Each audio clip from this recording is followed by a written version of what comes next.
சதபத்திரம்னு பேரு. எந்த புஷ்பத்தையும் கிள்ளி போடப்படாது. தாமரைய கிள்ளி ஒரு இடமும் போடலாம், அர்ச்சனைக்கு எடுத்திருக்குது. இந்த தாமரை இவ்வளவு பெருசு வச்சாலே இவ்வளவு இடம் ஆறது. இந்த தாமரையே காடா இருந்ததுன்னா எப்படி இருக்கும்னு யோசிச்சு பார்க்கணும். அந்த காடு மாத்திரம் இல்ல, அது ஒரு பெரிய தீவா இருக்கான். மகாபத்மாட்டவி சம்ஸ்தா அப்படின்னு இருக்கான். மகாபத்மாட்டவியாம் மிருதித மலமாயேன மனசா மகாந்த பஷ்யந்த தததி பரமாஹ்லாதரஹரின்னு ஆதி ஆச்சாரியால் அந்த மகாபத்மாட்டவிங்கிற விஷயத்தை வர்ணிச்சார். அதை பிராத்தஸ்மரணியாளான எங்க சிரோமூர்தன்யால ஆராதனை வச்சுருக்கக்கூடியதான எங்க பரமகுருநாதர் தேதியூர் சாஸ்திரிகள் அந்த மகாபத்மாட்டவின்னு சொல்லக்கூடியது வேற எங்கேயும் இல்ல, பூலோகத்துல துவாதசாந்தம் ஜீவன் முக்திபுரம்னு சொல்லக்கூடியதான மதுரைங்கிற ஆலாசிய கஷேத்திரமே மகாபத்மாட்டவின்னு சொன்னார். அதனாலதான் அந்த ஊர்ல இருக்கக்கூடியதான அம்பாள் சன்னதியில இருக்கக்கூடியதான அந்த தீர்த்தத்துக்கு பொற்றாமர குளம்னு பேரு. வியாசாச்சாரியால் மதுரையை நமஸ்காரம் பண்ணிட்டு முதல்ல ஆரம்பிக்கும் போதே வந்தே ஹாலாஸ்ய நகரிம் வந்தே ஹேமாப்ஜினீம் அப்பி வந்தே சுமீன நயனா வந்தே ஸ்ரீ சோமசுந்தரம் அப்படின்னு எடுத்த மாத்திரத்துல இந்த பொற்றாமர குளத்துக்கு வந்தனம் பண்ணார். அதனால அது சிந்தாமணி கிரகம்னு சொல்லி சுமேரு மத்திய ஸ்ருங்கஸ்தா ஸ்ரீமன் நகரநாயிகா சிந்தாமணி கிரகாந்தஸ்தா.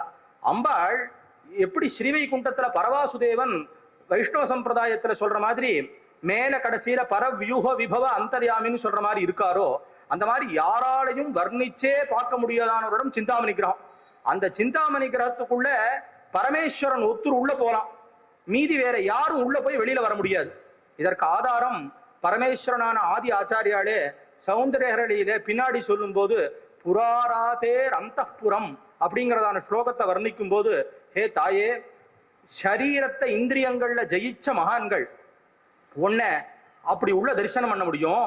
அதை ஜெயிக்காம இருக்கிறவாள்லாம் இந்திரன் மாதிரி வாசல்லையே தான் இருக்க முடியும்னு இந்திராதிகளையே சொல்லிட்டார். அஷ்ட ஐஸ்வர்யமான சித்திகள் எல்லாமே வெளியில தான் நிற்கும். அவளை உள்ள போய் பார்க்கக்கூடிய ஒரே ஒரு சாமர்த்தியம் மன்மதாரியான பரமேஸ்வரன் ஒத்துரு உள்ள போலாம், மீதி வேற யாரும் உள்ள போக முடியாது.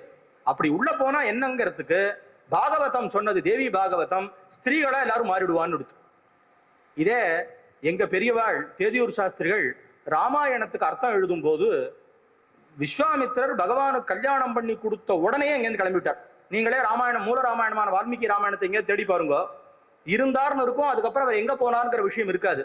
இது புராணத்துல இருக்கு.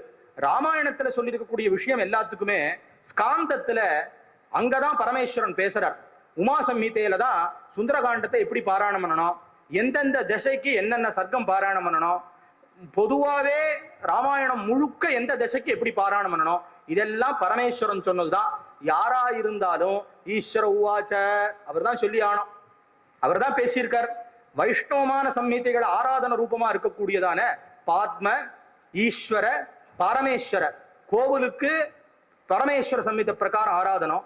இங்க காஞ்சிபுரம் இங்கெல்லாம் ஈஸ்வர பாத்ம சம்ஹிதைகள்னால ஆராதனம். இந்த ஆராதன கிரமங்களை வைஷ்ணவ சம்ஹிதைகளையே பரமேஸ்வரன் தான் சொல்லியிருக்கார் பெருமாளை எப்படி ஆராதனம் பண்ணணும்.